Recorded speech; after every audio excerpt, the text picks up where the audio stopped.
भारताच्या दिव्य संत परंपरा रवाचिन्मय श्री राष्ट्रसंत सद्गुरू जनार्दन स्वामी मौनगिरी महाराजांच्या ध्यान मंदिराच्या स्मृती मंदिराच्या पवित्र प्रांगणात आशुतोष महामृत्युंजय भूतनाथ भवानीपती भोलेनाथ भगवान अवधूतेश्वर महादेवाच्या सन्निध अनेक देवदेवतांच्या मंदिराच्या माध्यमातून भक्तांच्या सहयोगानं सुरू असलेल्या या दैवी कार्यक्रमाच्या प्रदोष पर्व कालावर आपण या ठिकाणी जमलो आहोत.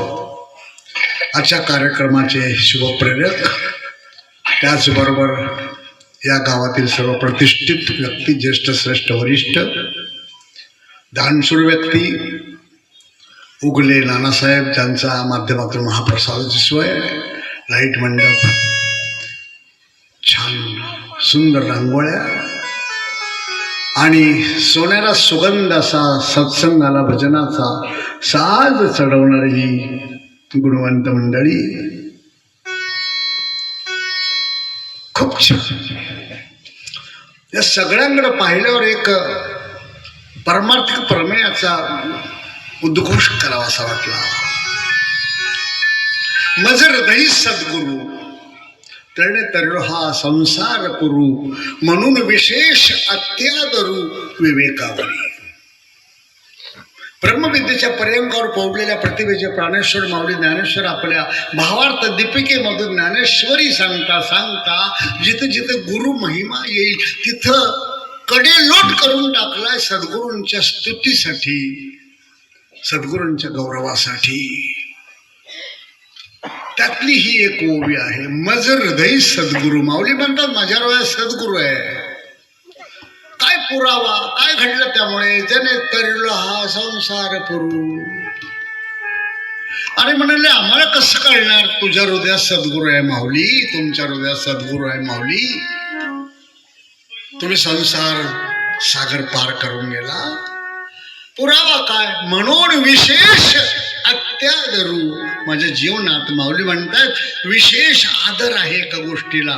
कशाला? म्हणून विशेष अत्यादरू विवेकावरी. ज्याच्या जीवनात विवेक भरलाय अणुरेणूसारखा, समजून घ्या सद्गुरू त्यांनी हृदयात ठेवले आणि हृदयातच ठेवायचे असते. हृदय आपुले चौफाळून या भले, वरी बैसवी पावले श्री गुरूंची. गुरु, सद्गुरु, परमगुरु, परात्पर गुरु, परमेष्ठी गुरु, आदिनाथ गुरु आपल्या सर्वांच्या परमार्थिक परमभाग्यानं शिवयुगी साक्षात्कारी सत्पुरुष जनार्दन स्वामी महाराज गुरु म्हणून, सद्गुरु म्हणून मिळाले. आणि गुरुनाम गुरु, परात्पर गुरु, परमेष्ठी गुरु, आदिनाथ गुरु भगवान शंकर ज्यांना आपण अवधूतेश्वर महादेव नाव देऊन प्रतिष्ठित केलंय. सांगू द्या मला, गुरु कोणाला म्हणायचं? माहिती देणं वेगळं, ज्ञान देणं वेगळं. माहिती असणारे खूप आहेत. तुम्ही अमेरिका पाहिली का? पाहिली? पण अमेरिका आहे ना, 10 वाक्य बोलून दाखवा मला. बोलतील ते. कॅलिफोर्नियापासून तर न्यूयॉर्कपर्यंत सगळं बोलतील ते. हे कुठेतरी वाचले, कुठेतरी ऐकलंय. त्यांना जी आहे अमेरिकेची ती माहिती आहे, ज्ञान नाहीये. ज्ञान केव्हा? जेव्हा स्वतः जाऊन पाहतील, सांगतील तेव्हा. तसं परमार्थात माहिती देणारे गावोगावी आहेत. आम्हाला ज्ञान देणारे पाहिजे. आणि ते ज्ञान कोणतं? हे कसं ओळखायचं की ज्ञानी आहे? यस्य वेदमयी वाणी, यस्य वेदमयी वाणी. ज्यांची वाणी वेदमय आहे, ही खूण आहे त्यांची. वेदमय म्हणजे वेद सत्य बोलताय, सत्यम एवं, याच्याशिवाय बोलतच नाही. ज्ञानेश्वर माऊलीने म्हटलंय की मी इतके जन्म सत्य बोललोय आणि म्हणून जे लिहिल ते सत्य आहे. 7 जन्मपर्यंतची खुणा बाबाजींनी पण सांगितल्या होत्या.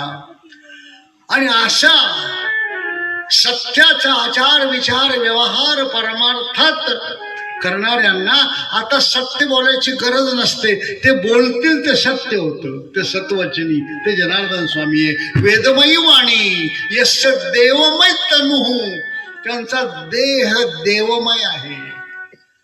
ही शरीराची गोधडी आपण माखून ठेवली, फाटून ठेवली, विटून ठेवली, मळवून ठेवली. त्यांची आहे तशी आहे. कबीरांचं भजन आहे, मला येत नाही ते. चादर झिनी झिनी वगैरे एवढा वेळ नाही. देवमय तनुः, तनु म्हणजे शरीर, त्यांचं देव दिव्यमय शरीर आहे. किती दिव्यमय. संत मीराबाईंच्या शरीराची ज्योती तयार झाली. काय असतं याच्यात? हाड, मांस, रक्त, काय नसतं याच्यात. घाण, विष्ठा, मलमूत्र काय असतं, काय नसतं. त्यांचं तसं नाहीये, दैवी शक्ती आहे. आणि म्हणून शेवटच्या क्षणी द्वारकेला दर्शन करताना मीराबाईंच्या शरीराची ज्योती तयार झाली आणि श्रीकृष्णाच्या मूर्तीत विलीन झाली. समरूप ब्रह्म, यस ब्रह्ममयी दृष्टी. आणि ज्यांची दृष्टी ब्रह्ममय आहे, ब्रह्ममय म्हणजे समान, समोर जो येतो त्याच्यात ईश्वरी अंश आहे म्हणून पाहणारे.